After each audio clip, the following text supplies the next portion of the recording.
Hello everyone, this is me doctor Saida Famreen. और last time मैं आपसे डिस्कस कर रही थी कैरेक्टरिस्टिक ऑफ ट्यूमर, जिसके अंदर मैंने बात की थी आपसे रेट ऑफ ग्रोथ के बारे में। Clinical and gross features discuss कर लिया था। माइक्रोस्कोपिक फीचर्स के अंदर मैंने डिस्कस की थी आपसे 2 point, microscopic pattern and the second one is cytomorphology of the neoplastic cell. आगे इसी ही कंटिन्यू करते हैं। इसका थर्ड पॉइंट है ट्यूमर एंजियोजेनेसिस एंड स्ट्रोमा। ठीक है, इसी को बात करते हैं। क्वांटिटेटिव टिश्यू जो है along with its vascular network form करते हैं सपोर्टिव फ्रेमवर्क, जिसके ऊपर क्या होता है, जिस पैरेन्काइमल ट्यूमर सेल ग्रो करते हैं एंड रिसीव करते हैं nourishment.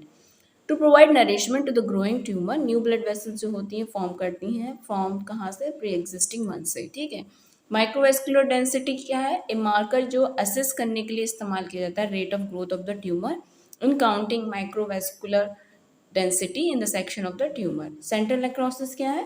If the tumor outgrow is its blood supply as occur in rapidly growing tumor or tumor angiogenesis fail, it could undergo ischemia necrosis. फिर इसके अंदर एक चीज़ आती है ट्यूमर स्ट्रोमा। द जो कोलेजिनस टिश्यू होता है स्ट्रोमा के अंदर, वो दो तरीके का होता है, scanty and excessive sorry. Scanty means जो ट्यूमर है वो सॉफ्ट होगा, फ्लैशी होगा, जैसे कि सार्कोमा में होता है। और excessive means tumour is hard and gritty. इसका मतलब फॉर एग्जांपल जैसे infiltrating duct carcinoma of the breast होता है, जो कि स्टिमुलेट होता है किससे? By the fibroblastic growth factor. तो यानी हम जो बात कर रहे हैं, हम बात कर रहे हैं कि जो माइक्रोस्कोपिक फीचर्स के अंदर मैंने आपसे डिस्कस किया, यानी एक पहला पॉइंट था मेरा माइक्रोस्कोपिक पैटर्न, दूसरा cytomorphology of the neoplastic cell. फिर मैंने बताया आपको एक थर्ड पॉइंट आता है इसके अंदर ट्यूमर एंजियोजेनेसिस और स्ट्रोमा के बारे में। फिर इसके अंदर एक inflammatory reaction, that is the fourth point. Inflammatory reaction के अंदर it could be the result of किस वजह से होती है? अल्सरेशन की वजह से in the cancer when there is a second degree infection. ठीक है, मे बी ये एक्यूट टाइप का भी हो सकता है, क्रोनिक टाइप का भी हो सकता है। किस वजह से होता है? It is due to the cell mediated immunologic response by the host in attempt to destroy the tumour. ठीक है, फॉर एग्जाम्पल जैसे सेमिनोमा टेस्टिस है, malignant melanoma of the skin है, medullary carcinoma of the breast है। कुछ cases ऐसे होते हैं जहाँ पे इम्यून रेस्पॉन्स होता है इम्प्रूव कर देता है प्रोग्नोसिस को। उसके बाद जो हमारा फोर्थ पॉइंट है करेक्टरिस्टिक में, क्या है इसको देख लेते हैं। Fourth point is local invasion, यानी डायरेक्ट स्प्रेड कैसे होता है। हमने बात कर ली अभी तक ग्रोथ रेट कितना है, क्लिनिकल फीचर्स क्या है, ग्रॉस फीचर्स क्या है, माइक्रोस्कोपिक फीचर को डिटेल में डिस्कस किया। अब आ जाते हैं लोकल इन्वेजन यानी डायरेक्ट स्प्रेड। ठीक है, इसके अंदर जो लोकल इन्वेजन में दे रखा है, बेनाइन ट्यूमर जो होते हैं एक्सपेंड करते हैं एंड पुश करते हैं side surrounding normal tissue without actually invading, infiltrating और मेटास्टेसिस। मैलिग्नेंट ट्यूमर जो होते हैं वो इनलार्ज करते हैं, कैसे? एक्सपेंशन के जरिए। Distinguish from the benign tumour कैसे करते हैं? इसे डिस्टिंग्विश फीचर्स के अंदर क्या होते हैं? By the invasion, infiltration and the destruction of the surrounding tissue. Benign में और मैलिग्नेंट में यही फर्क है, इसमें इन्वेजन होता है, इन्फिल्ट्रेशन होता है, डिस्ट्रक्शन होता है सराउंडिंग टिश्यू का।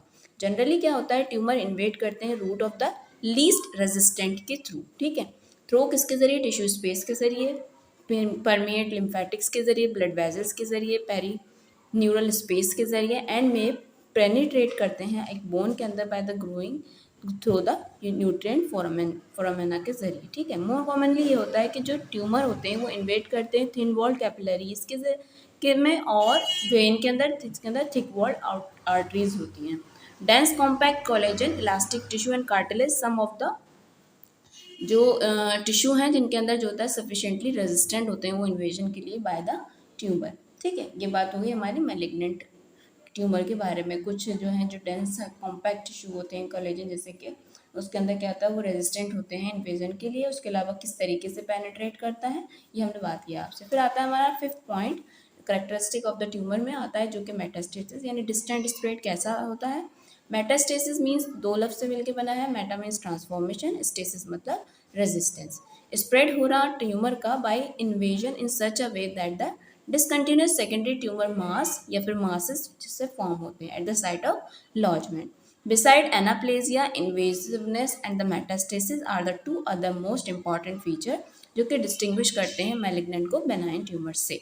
जितने भी मैलिग्नेंट ट्यूमर होते हैं उनमें क्या होगा, मेटास्टेसिस होगी, एक्सेप्ट कुछ को छोड़ के, जैसे कि glioma of the central nervous system and the basal cell carcinoma of the skin. यानी मेटास्टेसिस सारे मैलिग्नेंट ट्यूमर में होगी सिवाय glioma में और basal cell carcinoma of the skin के अंदर। जनरली ये होता है कि लार्जर जो होते हैं, मोर एग्रेसिव होते हैं, रैपिडली ग्रोइंग ट्यूमर होते हैं, are more likely to metastasise, but there are some exception. ठीक है, 1/3 malignancy are at presentation have evident metastatic deposits, while 20% जो होते हैं वो अक्यूलेट मेटास्टेसिस होती है।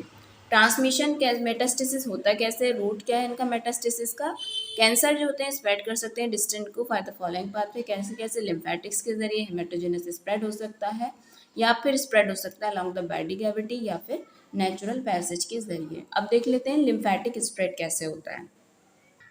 लिम्फेटिक स्प्रेड में लिखा है कि इन जनरल कार्सिनोमास जो होते हैं मेटास्टाइज करते हैं लिम्फेटिक रूट के जरिए, जबकि सार्कोमा जो होते हैं वो हेमेटोजेनस रूट को फेवर करते हैं। Lymphatic permeation, the wall of the lymphatics जो होते हैं वो रेडियली इन्वेड हो जाते हैं बाय द कैंसर सेल से, और वो फॉर्म करते हैं continuous growth in the lymphatic channel, जिसे बोलते हैं लिम्फेटिक परमिएशन।